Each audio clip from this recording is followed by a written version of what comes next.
This program is designed to provide general information with regards to the subject matters covered. This information is given with the hosts, guests, sponsors, or station are engaged in rendering any specific and personal, medical, financial, legal, counseling, professional service, or any advice. You should seek the services of competent professionals before applying or trying any suggested ideas.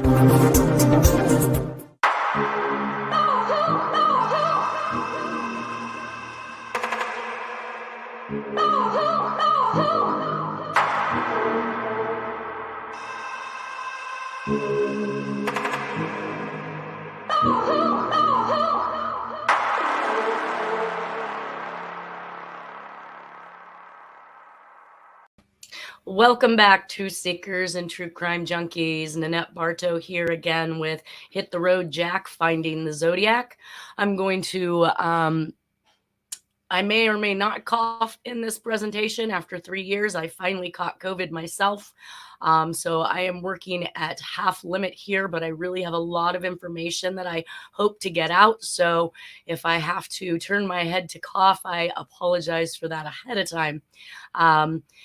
I have actually started with an inspirational quote of the week. So we're going to turn to the presentation at this point in time.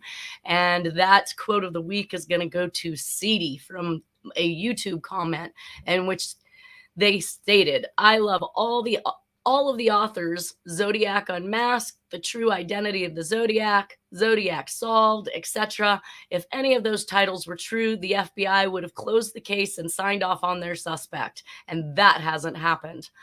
I just responded to that. I couldn't have said it better. So the bottom line is every time you hear somebody in the news or another author making some claim that they have solved the Zodiac case, until the FBI has come out and absolutely stated that they have closed this case, then you are probably being lied to. So at any rate, moving on from that, we definitely have some research and laundry that I did come across over, well, this was supposed to happen last week. And of course, as we know, we had some huge technical difficulties, mostly in part in me trying to actually put together this additional information, long since forgotten in the Black Dahlia case. So I did go to look for, well, Terry Batcher had indicated that the watch theme had been something that had been all the way back since the Black Dahlia. And that's kind of what set me on this task of looking for additional information in regards to watches. And as I was doing that, I came across more information in regards to the Black Dahlia case, in which I had forgotten. But I thought it was worthy of bringing up because, again, it doesn't exclude Jack.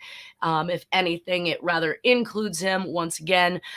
So I wanted to note that I found a daily police bulletin that indicated that Black Dahlia had a black address book on her.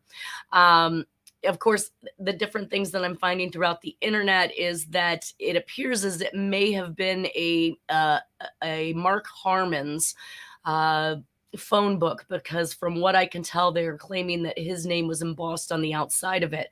However, the reports from the police kind of go back and forth, and that's what we're going to talk a little bit about today as I move quickly back into the Zodiac stuff. We do know that Black Dahlia had terrible teeth, as I've been told, over the years, and we can see that every image of her, since they have glorified her murder death, is that they have given her beautiful smile.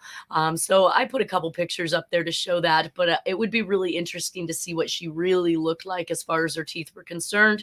I always find it interesting when they attempt to make something glorified, because that usually means they're trying to make some money off of that. One of the things that I did see is that based on early suspicions, the murderer may have had skills in dissection. And of course, this is why they leaned towards the University of Southern California Medical School. And this is why Steve Hodel is attempted to claim his father was basically the Black Dahlia's killer, because he had a medical degree. Now, oh gosh.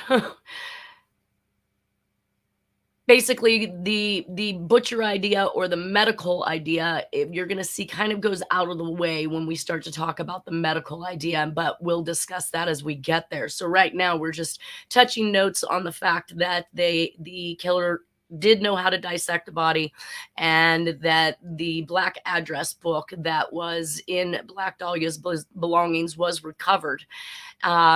The information that I'm finding on the internet indicates that the police contacted approximately 75 men from Short's address book.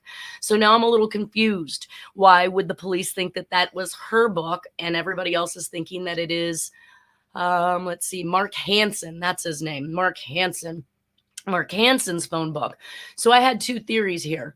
Either one, she stole Mark Hansen's book and the men listed in that book were related to Mark Hansen, and this could probably have been one of the reasons why she was killed.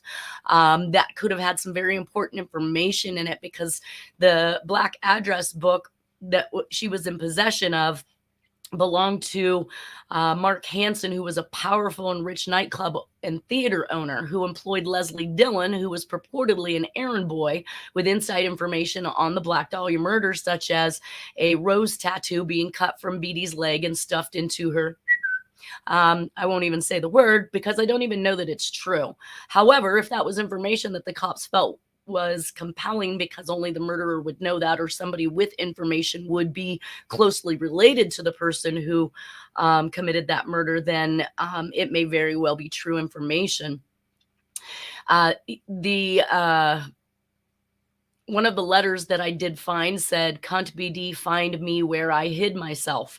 Now, did she find him through that phone book? I'm not sure. So another excerpt I saw is that an address book belonging not to Elizabeth, but to an acquaintance of hers named Mark Hansen, some of its pages have been torn out. Now, this was information I had long since forgot about. And the pages that were torn out was either the JKL or the STU, because I just remember at the time when I read the information that Jack Tarrance would have fell into one of those categories. I want to say it was more on the JKL. I will continue to look for that information to see the actual pages that were torn out, but that will likely have led us to the killer, I would think. Otherwise, they wouldn't have wanted their information removed from that book. And the high, powerful, rich nightclub theater owner, that goes right on back. I mean, you think about, I think it was one of the females that went missing in the Black Dahlia era. She was related to the Carroll Theater, where, again, a rich nightclub owner and friends with Black Dahlia. So there is some rhyme and rhythm that's going on there that's kind of putting those back together. I'm now just naming that just another coincidence. So that page is missing, and maybe it was the JKL and that could have had Jack's name on it. But if you use the acronym for just another coincidence, we get Jack again. So I'm going to start using Jack as one of those just another coincidence statements. And then I guess in a package that was mailed back with the words cut from the newspapers, it said, "Here is Dahlia's belongings and letter to follow." These items were soaked in gasoline to remove fingerprints. So again, the person was very well aware as early as this time frame that fingerprints were something that they could be led back to. So to soak the belongings in gasoline to remove them runs right into rhythm with Zodiac putting airplane cement onto his fingertips to cover his fingers. He knew that this was something that could get him caught. I did find some additional images. I was looking to see if I could determine whether or not there was a spot on her legs that were cut, maybe where that tattoo was, something that would really solidify the fact that she did have this tattoo removed and shoved wherever it was, but I could not. So one of the things I thought about is that if BD was last seen entering the lobby of the Biltmore, maybe she never left the Biltmore alive. The condition of the body indicates that she was bled out. Obviously, that could be done in a bathtub, just as Lipstick Killer did with Susan Degnan. And obviously, the crimes up to that point where the bathtub was implored to wash and clean the victims of any evidence, I suppose. But I thought, what if the murder takes place at the Biltmore and the reason for the bisection was to get her out of the establishment in suitcases? It sounds very mobbish, but completely doable. And how could somebody else explain the time frame in which she went missing and that the last place she was seen was there? Either way, I did find that they had another excerpt stating that this was consistent. Now, the bisection of Black Dahlia, don't get me wrong, is not consistent with the torso slayer. He did bisect his bodies in a much different way. I believed he operated either in the Ohio area or something to that degree, and they were looking at a Jack Anderson for that, and they believe that he actually came out to California at some point in time. So it crossed my mind that since the torso slayer actively worked his way through the railroad system and boxcars, killing homeless and hobos, decapitating them and removing all of their body parts, leaving, I guess, basically a torso, would be something that Jack could have fashioned himself off of, or he could have met this individual and have joined him in some of these murders. Of course, at a much later date, because the Ohio torso slayer actually operated, I want to say, in like 1938, so well before Jack got underway, but only a few short years before he started hopping around on trains himself. It did say as well that all of the victims in the torso slayer victims and in Black Dahlia had been cleaned after death. In fact, brush bristles were found embedded in her skin, so they scrubbed her clean. Also, a butcher knife was believed to have been used in both sets of cases. This is what takes me back to the lack of medical knowledge, because if you were somebody like Hodel, who was an operating surgeon, you would clearly have the correct tools in order to complete this bisection. You wouldn't have been so sloppy as to use a butcher knife, which was likely all you had on hand if you didn't have access to these other types of tools. So the butcher knife and the ability to bisect or dissect something throws it right back into the hunting lap of Jack Tarrance. I did find that there were additional letters I've not seen yet at this point, so I will be introducing those at some point after I complete a handwriting examination on them to see if they are consistent. We see that there are letters being written to the office of the district attorney. Now, this may just be the public attempting to help. I do not know, because I see the envelopes and not the letters themselves, but I will get back with everyone on that when that happens. Now, this is really why we actually got involved with Black Dahlia all over again, because I did not mean to step backwards in time, but Terry Batcher had indicated that he believed that the watch theory started way back with Black Dahlia, and he was able to provide me this article or this clipping of people holding a newspaper up that says "Set Murder Watch for Dahlia Killer." So we know that the Zodiac Killer, and in many of these cases, the suspect adopted whatever the media was using to refer to him. So if he, and we know not if he, when he saw this article that says "Set Murder Watch," and this is likely due to him saying he would turn himself in at a particular time on Wednesday in one of the communications. But we do know that watches now, via Dennis's research and investigations with law enforcement agencies, that watches that have been stopped at certain times have been left at different crime scenes, and they may very well be one watch from one scene being brought to another scene in order to cross connect. Either way, this is what I kind of figured. The watches stopped at a particular time were found at crime scenes per Dennis. Here's where the time reference begins with Jack, as far as I'm concerned. We saw that in the Sherry Jo Bates murder confession letter. He said it was time. She said, "Time for what?" He said, "Time to kill." Zodiac at Lake Berryessa said, "Time is short." So we have a direct relation back there. Now it kind of explains actually why law enforcement focused on Arthur Lee Allen having a Zodiac diver's watch. Not that that makes any sense, but I get where their brain was going. And then, of course, we have Jack when he's asked if he's the Zodiac Killer. Let me see what time it is. So time has been a huge part of this that we are now seeing being dissipated on the internet. You're not really capable.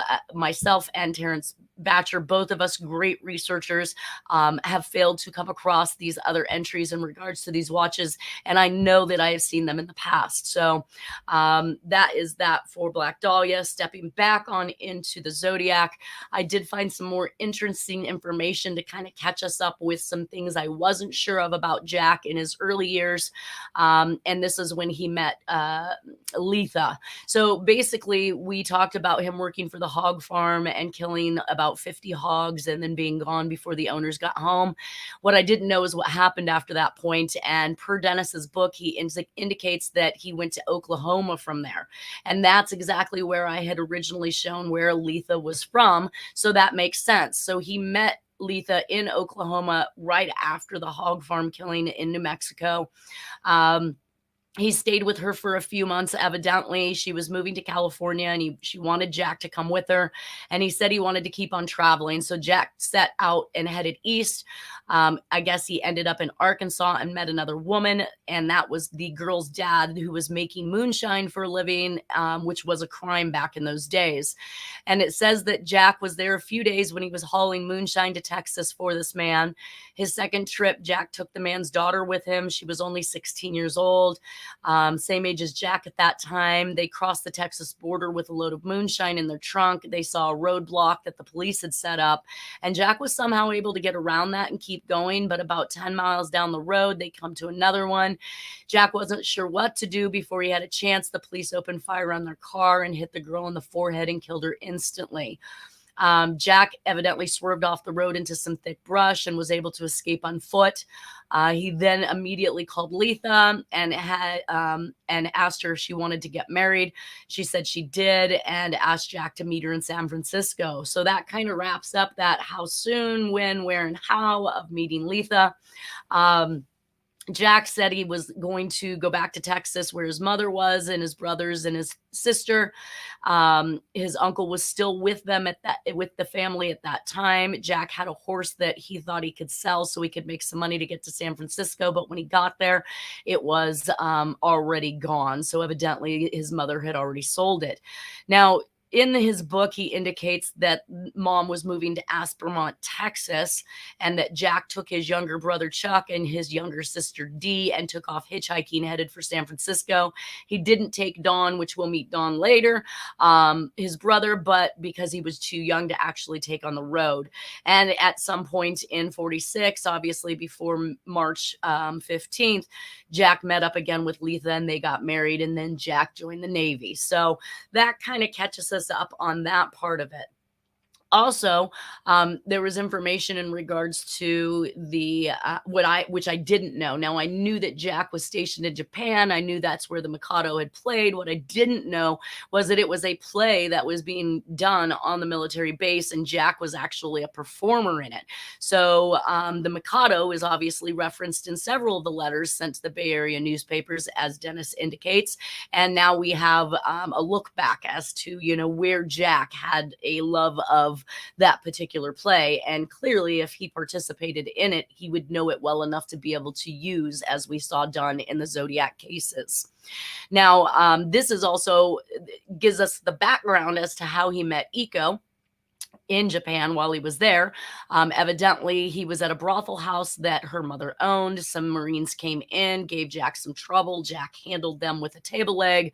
The mother and owner of the brothel felt that Jack was worthy of her daughter, gave Jack Iko, and Jack was married to her under Japanese law, it says.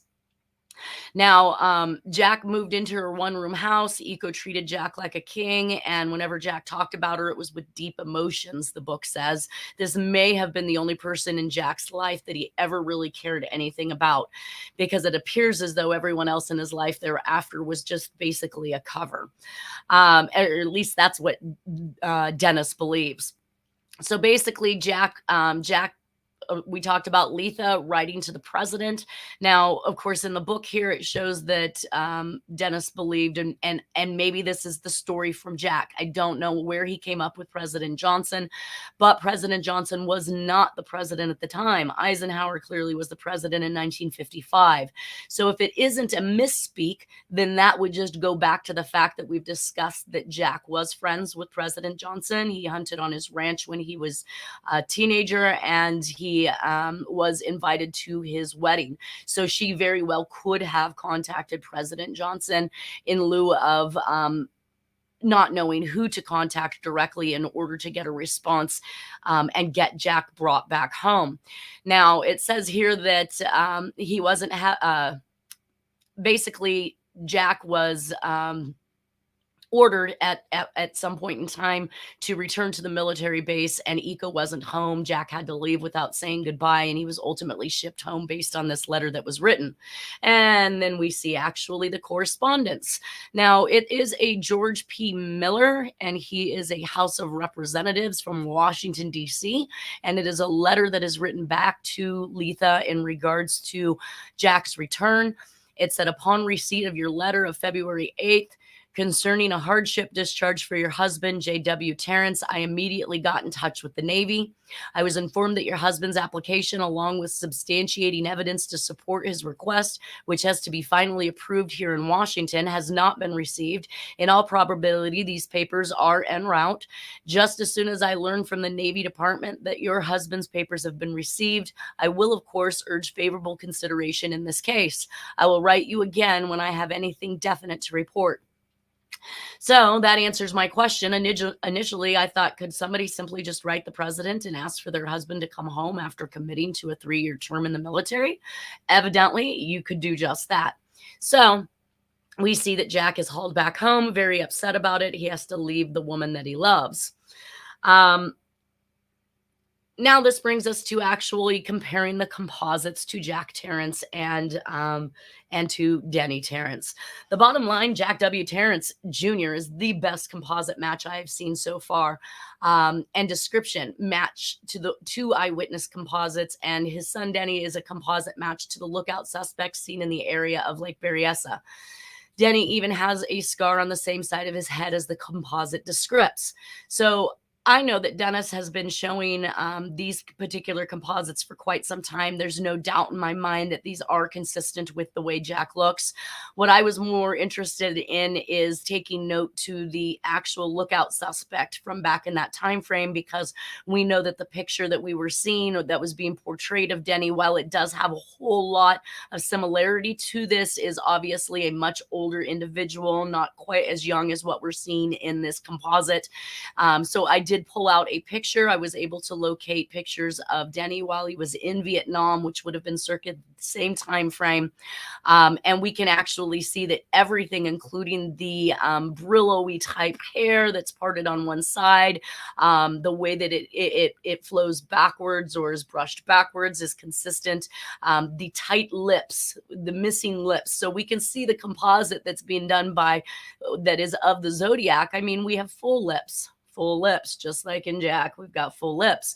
And then, of course, we've got this little tight-lipped mouth that appears as though there are barely any lips. And, of course, it appears that way over here with this beard and mustache, but that sometimes can kind of skew our view of what those lips really look like. However, when I pulled out one without a beard, holy geez, complete straight line mouth, no lips whatsoever, is very consistent with that. So again, I went looking for something thinking I could rule something out, and turned out it only ruled it right back in. The people like Voight and the Zodiac Killer facts are always saying that others are twisting the evidence to support their victim. And I find that to be the classic transference, since that's exactly what they have been doing, while downplaying the significance of the evidence that supports Jack as the #1 suspect. The circumstantial and physical evidence supports Jack as well, and that's what we're going to start to climb into. So now we have two reports here. One is a white male, 35 to 45 years of age, approximately 5'8", heavy build, short brown hair, possibly with red tint, wears glasses, armed with a 9mm automatic. Available for comparison are slugs, casings, latents, and handwriting. So we have four things here that can be compared to any other crime scene if they all got on the ball and everybody crisscrossed their information. The second report was suspect white male, 25 to 30 years, 5'8" to 5'9", reddish brown hair, crew cut, heavy rimmed glasses, navy blue or black jacket. Now, there seems to be a running theme with the navy blue and black jacket, so we're going to stick with that as probably a very true fact. And here is what we have for Jack as far as the evidence that is consistent for him. We have a composite match. We have a physical description match. Zodiac 35 to 45. Jack is 41 at the time. Jack is 5'10". Zodiac was said to be 5'10". Shoe size 10.5. That equals Jack. Being barrel chested, absolutely Jack. Walked with a lumber, absolutely Jack. Spoke with a slow drawl, that is Jack. Reddish brown hair, Jack. Wore clear frame glasses and black heavy rimmed glasses. We're going to see that here in a few minutes. We've made a handwriting identification because it is absolutely a match. He used the same type of pen as the Zodiac, the Pilot Razor, which is a felt tip pen, if everybody remembers those Pilot pens. Created diagrams just like the Zodiac. He folded his paper in an unusual way. I believe in the three widthwise, making an envelope in the end. This is how they could determine whether or not somebody was a fake. He prefers a 5x7 piece of paper or an 8.5x11 folded in half, which is relative in size, and would write on it like it was a book. He had Eaton Bond paper like what the Zodiac had used. He claims to have written some of the letters using his left hand, which makes him ambidextrous. Although I'm the one that wrote in there that he used his left hand before discovering whether or not he was left or right-handed, and that still is kind of up in the air depending on whether or not that image was flipped in the camera. So at this point, I have him being left-handed, which would mean that he used his right hand in order to execute some of these letters as his non-dominant hand. He claimed the 340 wouldn't have a solve. And look at you guys, today there is no solve. And for anybody who says they have, they've not been able to make any sense out of the entire message. Vehicles. He had the vehicles, cryptography and ham radio experience. He was in the Air Force, the Navy, and the Armed Forces. He was a tech supply sergeant and member of RSMATs, which means he would know how to jump out of airplanes because they eventually became, they were a rescue team and eventually worked for or covered even NASA missions. He has proximity. He has hunting knowledge. He kills small family pets and animals. He kills small to large game and bisects his own kills. He even skins and tans hides. And I mean, he pretty much handles every aspect of putting that animal down. Since that's typically the way he ate when he was on the road or going from town to town back in the day. He could simply hunt or fish to eat. And himself and his son matches the composites. Attempted to kill his ex-wife Doris Reynolds at least 2 times that I can count, and Dennis believes that he killed his mother Nora. So this is giving us all kind of some relative stuff, but I did go on to find additional information. Linguistics. Now, I have 2 linguistics reports, and I wasn't aware at the time when I read them that I was referencing 2 different things. So this first one I'm going to reference now is actually a comparison of Jack's contract security reports from Hewlett Packard in 1983. Whereas the second set we're going to talk about much later when we talk about the letters that are written to Tom Voigt, because I asked for the linguistics to be compared to those letters from that Zodiac letter to Tom Voigt to the known Zodiac letters that occurred in the crimes. And of course, we had a consistent match there as well, and we'll talk about that later. But I just wanted to briefly read because linguistics and graphology also indicate that we are dealing with the same person. The email to me was, "Hi, Nanette. I read the Zodiac Jack stuff. I can see how a handwriting expert would have a field day with it. The apples to apples comparison between Zodiac and Jack would be Jack's reports when he was a rent-a-cop. One gets the same kind of register, and when one reads these rent-a-cop reports, one is reminded of the Zodiac's letters somewhat. What those letters reports have in common is kind of a broken formal register. It screams lower middle class hypercorrection with fussy phrases such as to, how, and as of yet. It may happen that all Zodiac. I did find an instance of a rather unusual construction used by Zodiac and Jack, talking about Sandra Jackson in a report as a rent-a-cop. Jack in CD3 says, I and other sergeants have had several discussions. The Zodiac used this unusual IN noun phrase construction, and I made note of it, but I forgot where it is. We will be hearing about that, so we know where it is. I just spent 30 minutes trying to find it again. Darn me for not noting where I saw it the first time around. It doesn't prove anything, of course, but is an example of the kind of fussy, hypercorrect usage that Jack as a rent-a-cop and Zodiac both displayed. We have a person writing in 1969-71 compared to a man writing in mid-1980s. The former is practically defining the cocky catch-me-if-you-can genre, and the latter is a writing in obliging cop talk. If this is an apple-to-apple comparison, we're talking about a red delicious with a wine sap or whatever. I'm guessing that means really, really good in linguistic language. The spellings and capitalizations could be studied in far greater detail. This is where our disciplines overlap. I would analyze the entire corpus of the Zodiac letters and Jack letters. This would be a huge undertaking and look for variation between uppercase and lowercase forms. Let me see. Jack wrote something that alone provided a bit of counter evidence. He wrote in Jack Tarrance Originals, page 6, she don't drive. This was the only thing he found as kind of a red flag, but he says he never seen that in the Zodiac. He has not seen all of the Zodiac stuff. So I'm going to keep my eye open for it as we move through the Zodiac communications. He says he never saw Zodiac use this vernacular third-person singular variant. Then again, I never read Jack write this way in his rent-a-cop reports either. So this little bit of variation spooked me. However, seeing that Jack was writing a personal letter, we have a different genre, a different register, as we say, and a variation of third-person singular is sensitive to this somewhat. So he's basically stating that if you're writing a personal note to somebody, that this might be the way one would articulate language, but that it was not consistent with much of what he, and I think I might have given him about 4 or 5 of the Zodiac letters, those that were long enough I thought that could prove important in him discovering the linguistic patterns.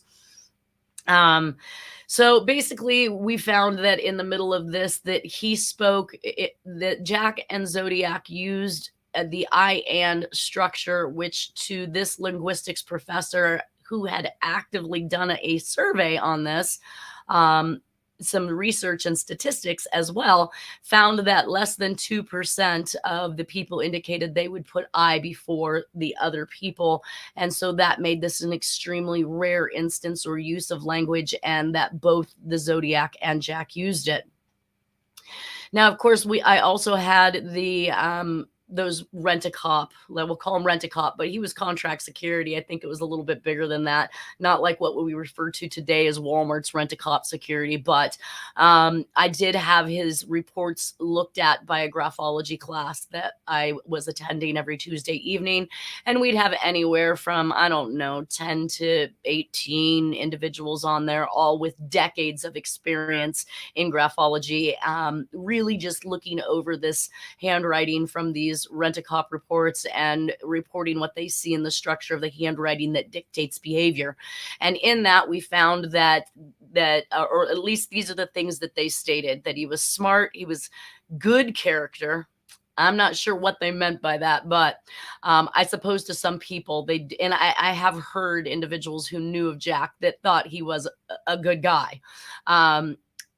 He was organized. He was secretive and private. He was depressed. He was detail oriented. He had concentration, that there was some type of a military aspect because it appeared everything was in triplicate. I laughed because they did not know they were looking at my suspect for the Zodiac, who in fact was writing letters to the media in triplicate. So to hear that, I nearly fell out of my chair when they said it. Keeping his ego in check, of course, receiving pressure from bosses or persons above him. We did not really see a lot of bosses in Jack's life. I mean, from 1963, from General Electric to Hewlett Packard in 1983, there was a nice gap in between there. I'm not sure how many bosses he could have possibly had, since he didn't really seem to have any other jobs. He did own that battery shop, but in that case, he was the boss. So where he's receiving this pressure from, I was not exactly sure, but it would explain if he is doing what I think he's doing here in this effort to take down this list of people for someone else. That pressure could be huge. It says issues with his chain of command, has outbursts, has control. Oh, that is so Zodiac 101. He has jealousy. He's in charge. He's rebellious. He has a temper. He does not get close to others and takes his space. He's very protecting. He's uncomfortable. He's suspicious, leery, and watching, philosophical. He has the go to hell trait, which is the defiance. That's that capital K in the middle of lowercase printing. When you see individuals who place capital letters in the middle of lowercase printing, those are defying the rules of writing, obviously. So to use those capital letters means you do not follow the rules. You will have outbursts. You want to break out. You want everybody to see you. And that's what that letter K, capital letter K in the middle of speaking, and things of that nature tend to mean. And finally, one analyst spouted out that he would have been perfect for the CIA. Again, I busted up laughing at that point. I didn't need to fall out of my chair because I had already thought that there was a possibility that Jack had some insight with CIA. So that brings us over here to some more description matches. This little article over here is information given by Kathleen Johns. His chin had traces of pockmarks, such as can be caused by acne. He was wearing a dark blue nylon windbreaker style jacket over dark blue or black woolen bell-bottom pants. His shoes, in her words, were spit shined, the high gloss black reflecting the interior light of the car. He wore black, thick rimmed glasses held tightly on his head by a thin band of elastic, such as glasses wearing athletes and some working men use. He spoke in a monotone with no noticeable accent. So again, we're hearing that he had that, it was, as they described, a drawl, but not an accent, because it was monotone and drug out. And we heard that from the 911 operators that answered calls. And of course, Kathleen Johns now. So I pulled out some pictures, and we can see here that we've got Jack in these pleated brown pants and these spit shine black shiny shoes that he clearly loves to show off, because he has hiked his leg to take this picture in order to show them off. We do see him in black rim glasses. We see him in the clear rim glasses as described in the composites from San Francisco. And this literally every now and again, you can find Jack without wearing any of his glasses. So I'm not sure to what degree he could see without them, but in a majority of his pictures, you will find him wearing his glasses. This is Jack in 1975 at his home in North Highlands. And yes, brown pleated pants and shiny shoes will become a thing soon. There is those black rim glasses. I don't know how that got stuck behind there. Anyways, the car, another one of the articles indicated that indicated the car was a late model American made, a light colored 2-door with black bucket seats, between which was a sporty console style automatic transmission, gear shift. At the front end of the console was an ashtray, in which one on the right hand side was a built-in cigarette lighter. The car bearing the old California license plate was messy. Clothes and papers were scattered on the dashboard and on both the front and back seats, mostly men's clothing, but also some smaller pattern t-shirts, such as a child of 8 to 12 years might wear. Now, of course, we know that at this particular time he was with Doris. Doris had two small children. I want to say that at some point in time, we're going to hear about Danny Reynolds going to CYA because he got in trouble with Jack for something I'm not quite sure of. But he would have been around that teenage year, and that he had a younger sister. So having these child-sized clothing in his car would not have been out of order. Jack possessed the likeness of all the cars, as far as I'm concerned. We had a silver ice blue Chevy Impala, a white Chevy Renault, and a brown Ford Falcon. We're going to actually even hear about more vehicles that he had in possession that were consistent with other crime scenes. Dennis's book basically gave us a rundown of some of the things that he thought was consistent, though I found his own personal list was bigger and better than this one. It stated that the Zodiac was approximately 5'10" and 220 pounds with a paunch belly. That was Jack. He was seen in a silver ice blue two-door Chevy Impala. That's Jack. Possibly had a brown Ford Falcon. Jack had a brown Ford Falcon. Was in the Navy. Jack, knew Morse code and ham radio operator. Jack, 40 to 45 years of age in 1969. Jack was 41. Proximity to Riverside in 1966, Lake Berryessa in 1969, and Lake Tahoe in 1970. This is all Jack. Was a hunter and taped a flashlight to a gun. This is Jack. Familiar with the Mikado. We talked about it. Used words that were not real words, like what's his name, all combined as a single word and written that way. Jack did this as well. Distinct type of writing, uses the plus instead of the word and. I saw plus, or I saw and think. Again, this is something that Jack did. Writing has unusual characteristics, the splitting of the words, which we did talk about early on.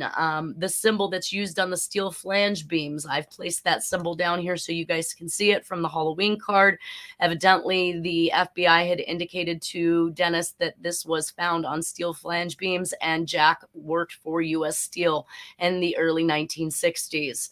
So that's what his book says, but I was more interested in what his list said. So without repeating all of those things, we have, let's see, Zodiac got an idea from a movie called Dr. Zodiac that had been playing at Treasure Island in 1940s. Jack was stationed at Treasure Island in the 1940s. The Zodiac had blue eyes. Jack had blue eyes. First murder he called, well, at this point in time, Dennis was just really figuring out who Jack was, but he believed the first murder to be in 1966 in Riverside, and Jack was in Riverside in 1966. The murderer drove a Studebaker, a 1966 Studebaker at the Riverside murder, and Jack also drove a Studebaker in 1966. Zodiac was, well, got that one. Lake Herman, Lake Berryessa murders. We know that Jack can be placed at these and in Lake Tahoe. Zodiac was into firearms. Jack always carried a gun. Taped a flashlight to the gun to shoot victims. Jack taped flashlight to gun to shoot raccoons. The Zodiac letter said something like fiddle fart around, and that was actually something that Jack would say. Composite letters referred to the Mikado. Yep. And then he ends that with, this is where it all begins. So it was interesting to find out that Jack actually had a Studebaker in 1966. And this is one of the vehicles that was seen at the crime scene of Sherry Jo Bates. So just another thing that puts that jab right back at it, Jack. So Dennis's story, I'm going to bullet point it, and we will talk more about it as we go. But in 2000, he notified the FBI after seeing John Walsh's America Most Wanted on Zodiac with Tom Voight and possibly my mentor, Bart Baggett. In 2001, Dennis gets Jack's stuff from his aunt's shed with Jack's consent. In 2001, Sonoma PD. I thought it was Sonoma PD, but it turns out I think that this is actually Santa Rosa PD, so I'm going to make that correction. Meets with Dennis and obtains Jack's palm print. In 2001, Tarrance Pascoe tells Dennis Jack is 85% matched to Zodiac, and Dennis steals the 1986 1986 Zodiac letter that has never been seen by the public, and actually releases it to the public. In 2002, SFPD botches Jack's envelope in the DNA exam after claiming that the FBI had not sent them anything for months and months and months, which actually I think turned out to be years. Kelly Carroll kept telling people telling Dennis that he'd not received anything from the FBI. Well, the FBI, and we're going to hear those audio tapes later, so I'll save it. 2002, 20 on 20, Harry Phillips does the DNA, but not Jack's.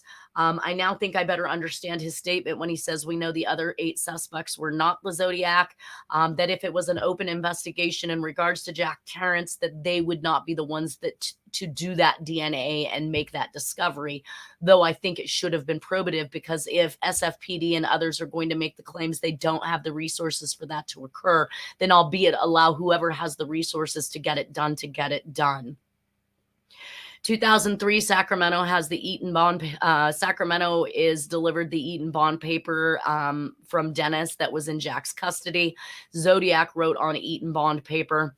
2002 to 2003, Zodiac writes to Tom Voight. I believe this is because Dennis is not getting the response that he needs, and he is clearly asking, he's asking to be figured out. He's submitting fingerprints. He's submitting DNA samples. He wants this to be done. He knows that this DNA thing is happening, and would now totally make sense as to why he would write this letter to Tom Voight, thinking that he would likely respond, since John Walsh did not respond back into the 90s, or at least to my knowledge respond. He might have, and that's just another thing that's being kept from us.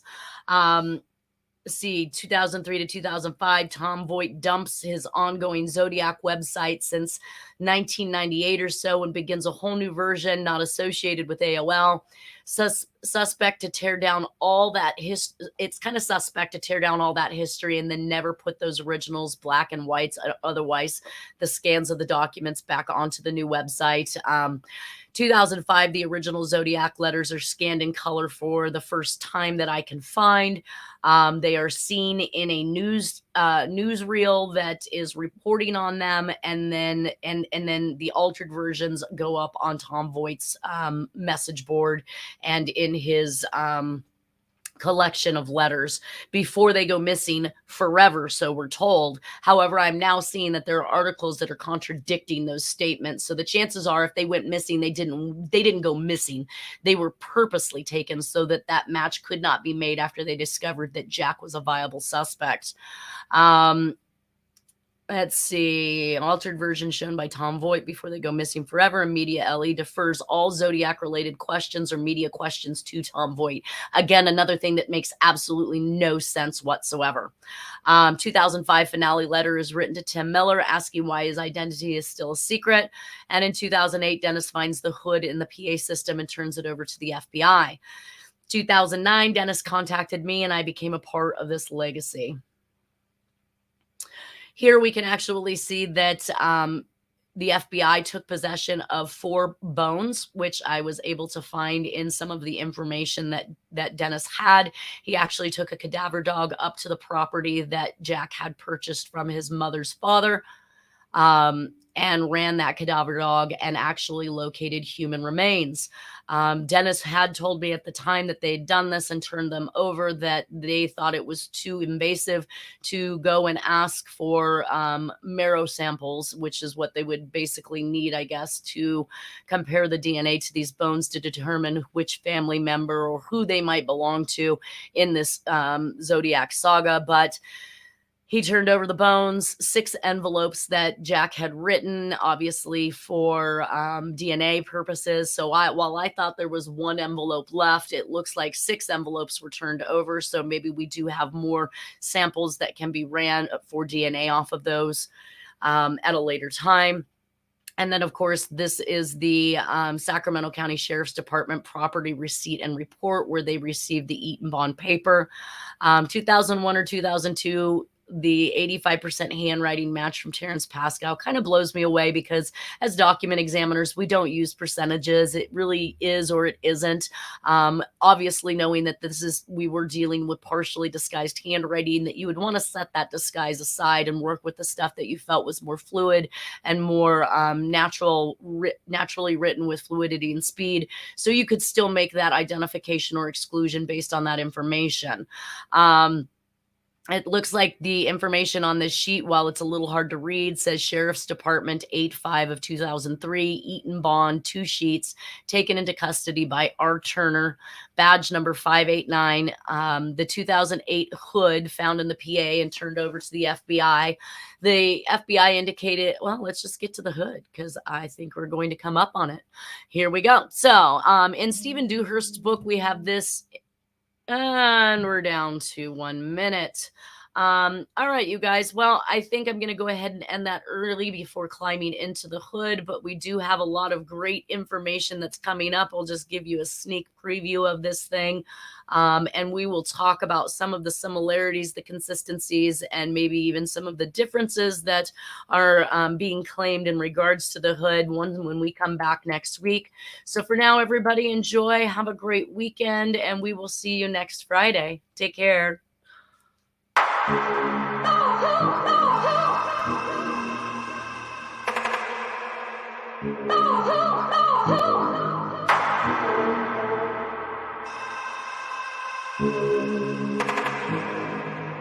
Oh,